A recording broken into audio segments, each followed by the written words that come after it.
राष्ट्रवादी काँग्रेस पक्षाचे माजी मंत्री आणि आमदार जितेंद्र आव्हाड आहेत। जितेंद्र आव्हाड सर, मुख्यमंत्री पदाबाबतचं काही घोडं काही महाविकास आघाडीमध्ये अडलंय का? कुठे काही अडलेलं नाही। आमचा घोडा व्यवस्थित पुढे चाललाय, टक टक टक टक टक टक करत। परंतु उद्धव ठाकरे म्हणतात की मुख्यमंत्री पदाचा चेहरा घेऊनच पुढे जाणं निवड ते आणि पवार साहेबांनी सोनिया गांधी आणि राहुल गांधी ठरवतील, आपण कशाला काळजी करा। परंतु सातत्याने वारंवार वित्तीय तूट जी आहे ती महसुलीमध्ये डुबलं गेलं, समुद्राच्या खाली गेलं। वित्तीय तूट वगैरे काही विचारूच करू नका। सत्यानाश झाला आर्थिक दृष्ट्या महाराष्ट्राचा। अनेक खात्यांचे पैसे वळवलेले आहेत। सर्वात जास्त खात्याचे पैसे वळवले गेले ते मागासवर्गीय खात्याचे, एसटी आणि एससीचे पूर्ण पैसे वळवण्यात आलेले आहेत।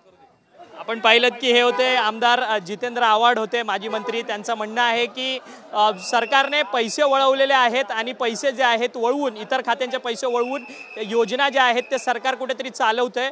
महाविकास आघाडीमध्ये मुख्यमंत्री पदाबाबत कोणतीही भांडणं आमच्यामध्ये नाही आहेत, असं मत जितेंद्र आव्हाड यांनी आपल्याशी बोलताना व्यक्त केलं। व्हिडिओ जर्नलिस्ट दिनेश दिवेसह अक्षय मंगणी, TV9 मराठी, मुंबई।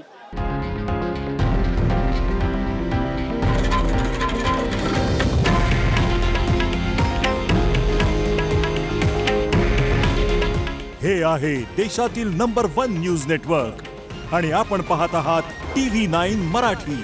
काळजी तुमची, हित महाराष्ट्राचं।